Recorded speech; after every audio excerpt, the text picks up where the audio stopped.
Funding for stress-free cooking is brought to you by Cutco. Cutco has been making high-quality products in Olean, New York since 1949. Cutco's straight-edge blades are durable, flexible, and hold a razor-sharp edge. And by Melissa's. Established in 1984, Melissa's World Variety Produce is currently the largest distributor of specialty produce in the United States. You could depend on Melissa's for delivering great quality products in fruits and vegetables. Hi, I'm Barbara Seelig-Brown. Welcome to Stress-Free Cooking. What I want you to do is come home from work, put on your bunny slippers, pour a glass of wine, and cook with me.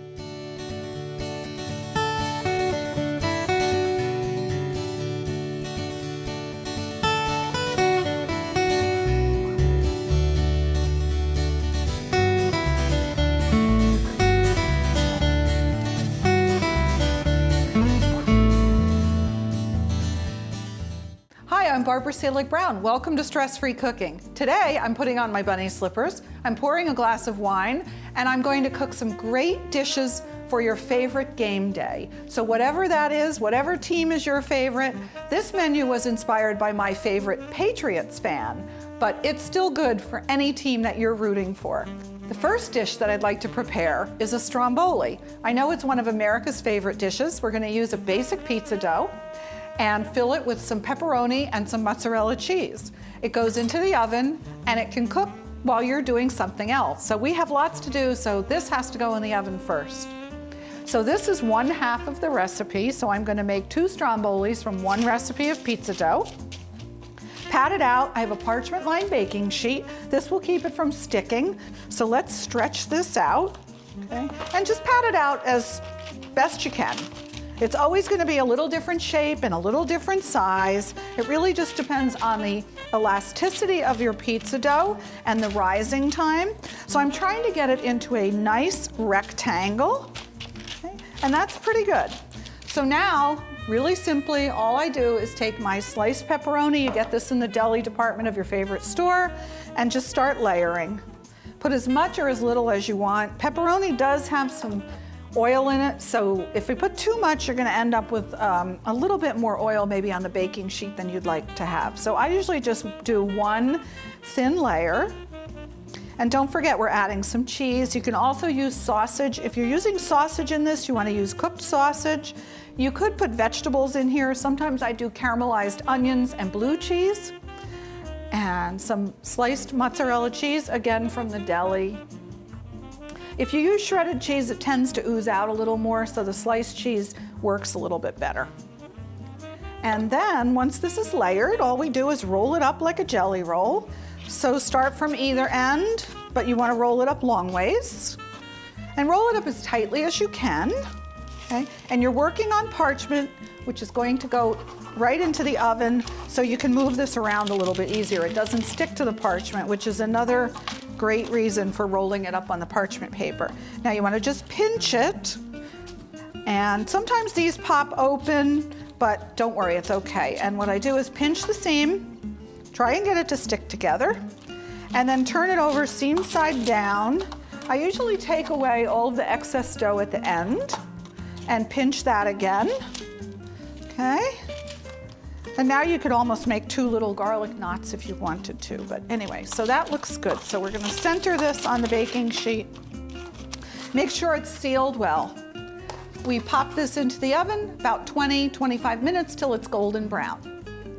Let's take some time to work on our spare ribs. So we have a nice rack of baby back ribs here, but we need to cut these apart. So generally when I'm serving baby back ribs, what I do is I will cut them into sections, maybe 3 or 4 ribs in a section. Okay, so I have a serrated knife, it makes it a lot easier. Now you just feel your way through because you can see about where you can cut, but sometimes you'll start cutting and you'll run into a little bit of a detour. So cut them up. Now these are going to go into the oven in a really hot oven, in a 425-degree oven, to brown them first before I actually put any barbecue sauce on them. So the way I do them, it's really quick, it's really easy. You just need to cook them for, once you get the barbecue sauce on, you're going to cook them for a little bit. So I'm going to wash my hands, pop these into the oven. All right, so now you're gonna let those ribs get nice and golden brown. You'll also be able to pour away some of the fat. There's not gonna be a whole lot, but you'll pour away some of the fat. And then what we'll do is we will coat them with some barbecue sauce. Use your favorite or make your own, but most likely you're gonna wanna pick up your favorite barbecue sauce. There's all kinds of varieties. And I'm mixing it with about a half bottle of beer. I like to thin it down a little bit, and then we'll put the barbecue sauce over the ribs, we'll cover them, and they'll go back into the oven for a good hour and a half or so. These can cook, early in the morning and be ready for the game. Or you can start these just before the game and you'll have them, about halfway through the game.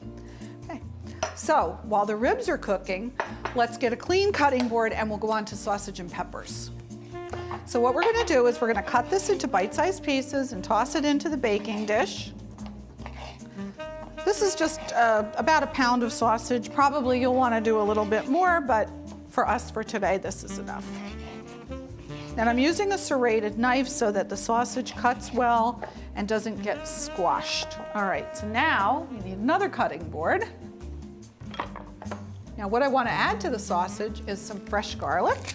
So I'll take a couple of cloves of garlic, nice big ones. So we'll separate those cloves, then just give it a little whack with your chef's knife and get that skin off. But don't chop this, you really want this to roast with the sausage. All right, so I usually put in 3 or 4 if they're nice and big. And see, they break up into nice big pieces, so they'll roast just fine. This will take about 30 to 40 minutes to cook, so that's just perfect. And I'm not hitting them quite as hard as I hit them when I want to chop them because I want them to stay somewhat whole. Okay, one more. When you're crushing your garlic to get the skin off, don't be afraid to really hit it though. Most of the times when I'm teaching cooking classes, what I notice is that people are really afraid to whack the garlic. They're really afraid to pound the meat, but all of this takes a little muscle, so it's great. It's a great workout. All right, the other thing we're gonna add to this is some bell peppers. So we have a green bell pepper. I like to mix the colors, red, yellow, green, orange, whatever you can get. In the summer, you can get all the colors. Sometimes in the fall, in the winter, you're limited, maybe you can just get green and red. But it's always good to put color into your food. When you put color into your food, you add a variety of vitamins, minerals, and nutrients that you don't get from just using one color. It also adds a different texture and different flavor. So you're gonna place your pepper on your cutting board and just cut around as if it were square. It has 4 sides. Just cut the 4 sides off. And then what we're gonna do is cut the bottom off. And then that's discarded. And I'll cut the bottom in half. I want the peppers to be bite-sized. So we'll cut these up again. Like so. And just pop them right into the dish with the sausage. And let's do one more pepper. And then I have some already cut and ready to go into the dish. Also, this is a great dish to make ahead. You can make this dish a day ahead, 2 days ahead, or you can make it weeks ahead and freeze it. It's a dish that freezes really well. If you really want quick cleanup, you can even make it in an aluminum foil pan. The other thing that goes in here is an onion. So I'm gonna cut this large onion. First cut it in half, take the peel off. So you're gonna cut it in half and you're gonna work from the stem end, which is the top. And you're gonna peel that skin right off of there. You're gonna cut this into chunks that complement the peppers, like so, and like so. Okay, so we can add a few more of the peppers that I had set aside. Some red, let's get some color in here, some more onions. And then the peppers are gonna cook down, so we definitely wanna make this pretty bountiful with the peppers. Some salt and pepper, and again, you have your salt and pepper mixed together on the side of the stove.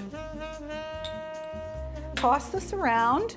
There's no need to add any oil or anything to this because the sausage is gonna have some fat in it, and that'll create enough that this dish will be tasty. Okay, so I like to put most of the sausage on the top.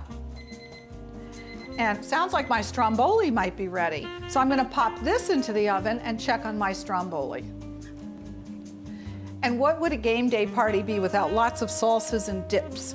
So what we're going to do is start out by making a cranberry jalapeno sauce. We're going to have a little sweet and a little hot and a little tart, so a good mix of flavors. You need your food processor, and you want the steel blade in the food processor. Make sure it's fitted in there just right, or the food processor generally won't even come on. So I'm going to start with my cranberries in the food processor bowl. And these are just fresh cranberries that I rinsed off. And then I looked them over to see if there were any extra stems or any cranberries that didn't look as desirable as I might like them. And then I'm going to use an onion. So I have a small to medium onion. And since we're using the food processor, we don't have to chop this up too finely. We'll just cut it up into quarters and put it into the food processor. And the other thing about this I like is this is really great if you make it ahead. But one thing you want to keep in mind is jalapenos come in all different varieties and strengths. So you'll want to put some jalapeno in and then taste it and see how hot it is.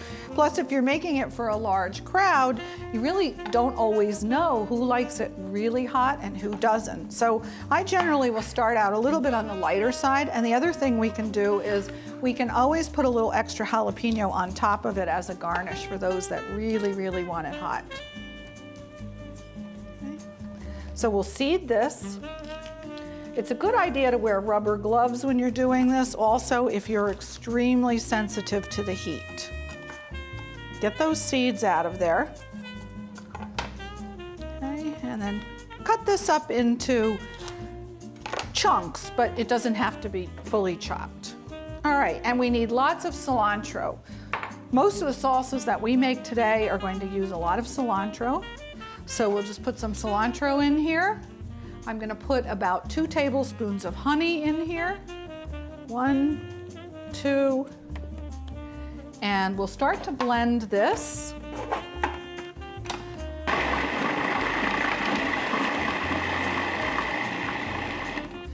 Alrighty, so this looks like it's chopping up very nicely, and I just need a little bit more liquid, so a good liquid of choice here would be some orange juice.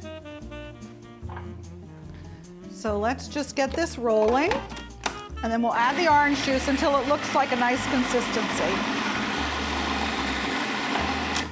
Okay, and that actually looks great. So scrape it down again. Okay. And you can give it a taste and see if you feel like you need any more jalapeno in here or any more honey. It's really something that you can vary according to your likes and dislikes.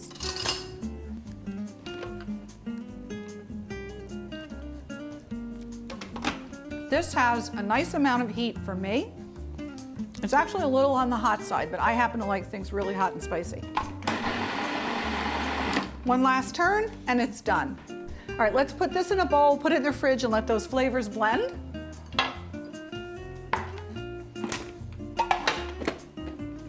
Now, when you're using your food processor and you don't want the blade to fall in the bowl, you just put your finger in the bottom of the food processor and hold that blade.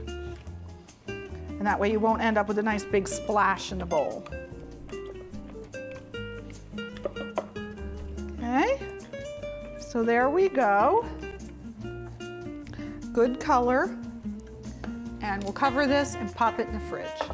The next thing that I'd like to prepare is a black bean and mango salsa. So I have a can of black beans that I've drained and rinsed. Whenever I use anything out of a can, which is not very often, but on the occasion that I do, I will drain and rinse everything, get rid of all the preservatives, get rid of anything that was in the can except the beans, and put them in a bowl. That's all you need to do. I have mangoes here. I'm going to use a nice soft mango. You find the best one. Okay. Now, when you cut your mango, you stand it up and you find that flat side. And what you're going to do is take your chef's knife and cut about 1/3 of the way into the center. The mango has a flat oval-shaped pit. It's sometimes hard to find. It's not freestone like we're used to with peaches and plums. So it's a little tricky, but you just take your chef's knife, and if you come too close to the mango, which I've done, to the pit, just back the knife off a little bit. So the idea is you want a nice clean slice from each side. Alrighty. Whoops, and this one's not so great, so it's always a good idea to have extras alongside. I'm gonna grab a paring knife. All right, so what we're gonna do with our paring knife is we're gonna score this. Make nice, even lines if you can, horizontally and vertically. Now I can do it in the palm of my hand. It might be a better idea for you to do it on your cutting surface. Okay, so you want a nice little checkerboard here.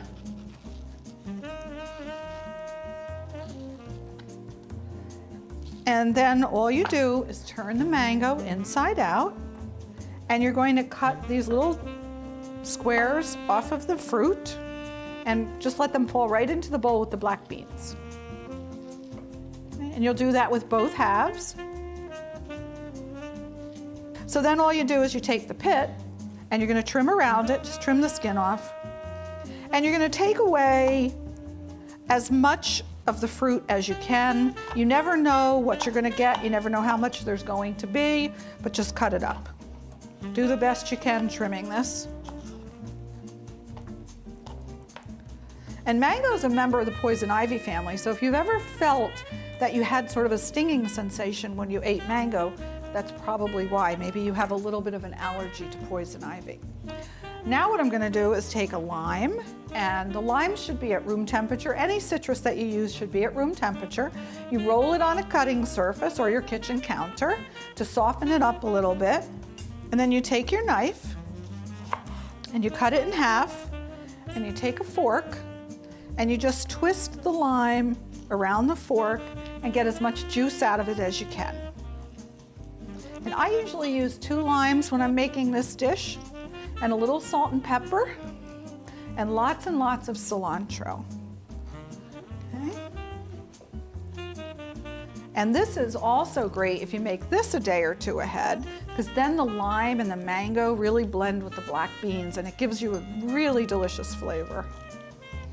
Okay, so one more, because this lime wasn't really the juiciest lime I've ever had. So let's do one more.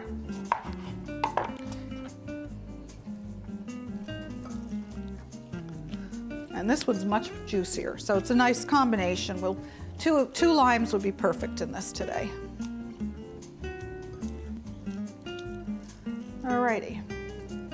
Alrighty, so now what I'm going to do, I have a nice dry, clean cutting surface, which will make it a lot easier to chop my cilantro. If I chopped this on the wet cutting surface, it wouldn't be the end of the world, but this is just going to be a lot better.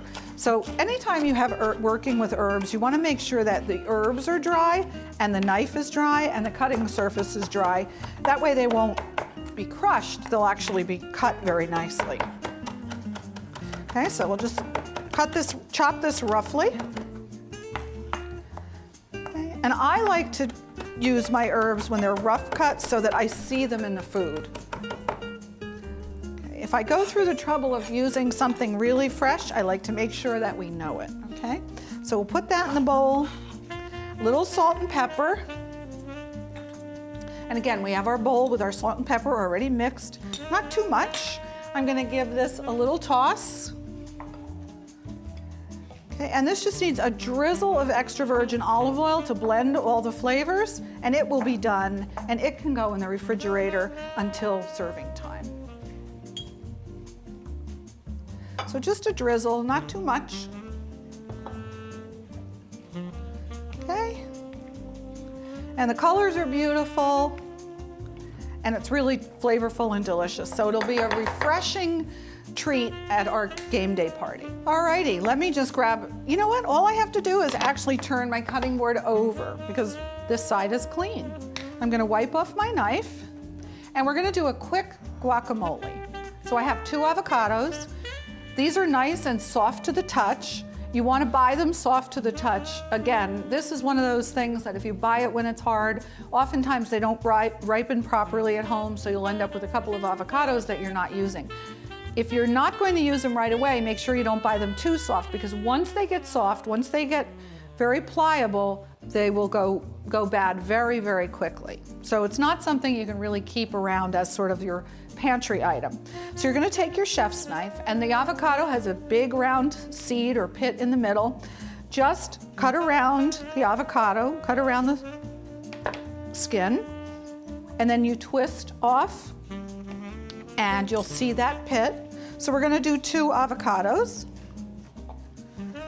Okay, nice and easy. And what we're gonna do is take a big spoon and scoop out the flesh from the avocado. So you slide the spoon in between the skin and the fruit and just lift it right out. Now you want to hang on to the seed because you're also going to keep that seed and you're going to serve the guacamole with the seed in it.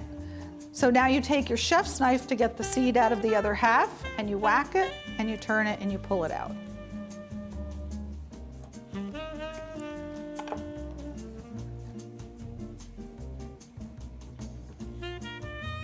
Okay, and one last one.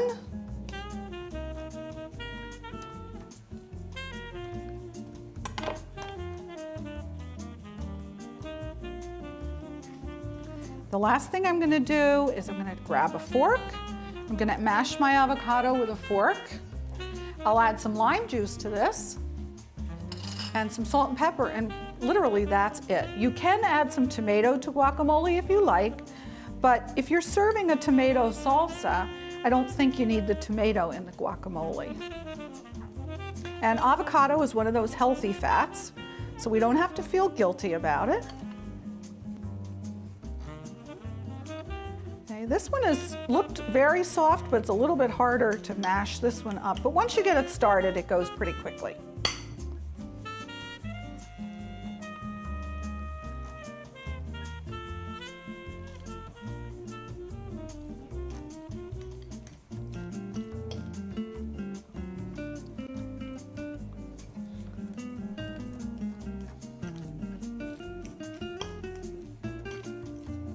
I have a little black spot I can take right out of there. So now that we're pretty well mashed up, it also depends how chunky you want this. I would like this a little bit on the chunkier side.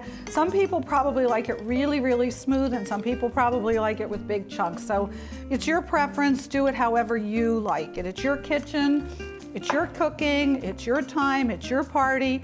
So you just prepare it whatever way you think is the right way for you. Let's add our lime juice. So again, you roll the lime on the cutting board and cut it in half and grab a fork. It's a great idea to keep a supply of forks and tasting spoons on your stove or on your counter. As you can see, you reach for them often, and it alleviates you rummaging around in a drawer with dirty hands and getting everything, a little bit gooky. Okay, so the other half. And then I'm going to add just a touch of cilantro to this. So we'll chop up some more of that really fresh cilantro. Cilantro has that really nice citrusy smell and flavor to it. So again, it freshens up a lot of dishes. So this will end up being about 2 tablespoons of cilantro.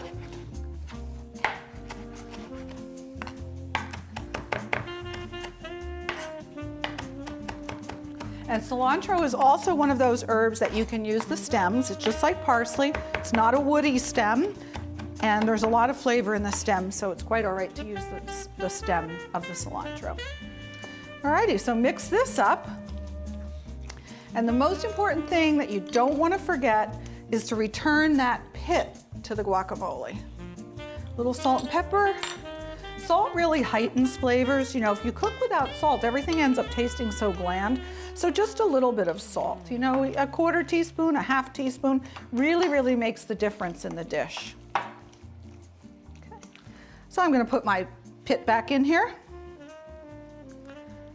and we'll cover this, and we'll put this in the fridge until serving time. So let's just take a look at our menu. We have just some chips. I like the multi-grain baked chips, a little healthier, a little less guilty. We have our black bean and mango salsa, guacamole with lime and cilantro, jalapeno cranberry salsa with honey and orange juice, some baby back ribs, sausage and peppers, and then we have our stromboli. So this would actually be something I'd love to serve while everyone's waiting for the rest of the meal.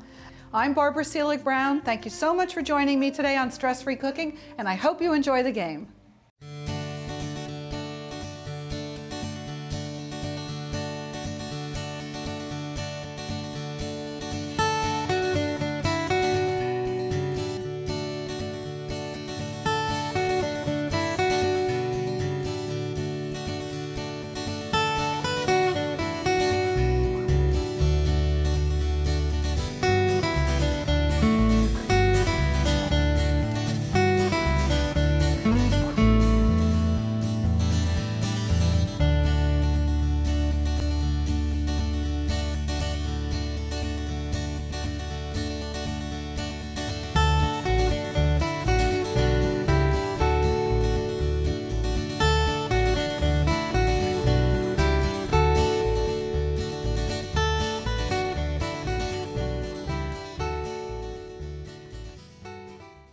Funding for Stress-Free Cooking is brought to you by Cutco.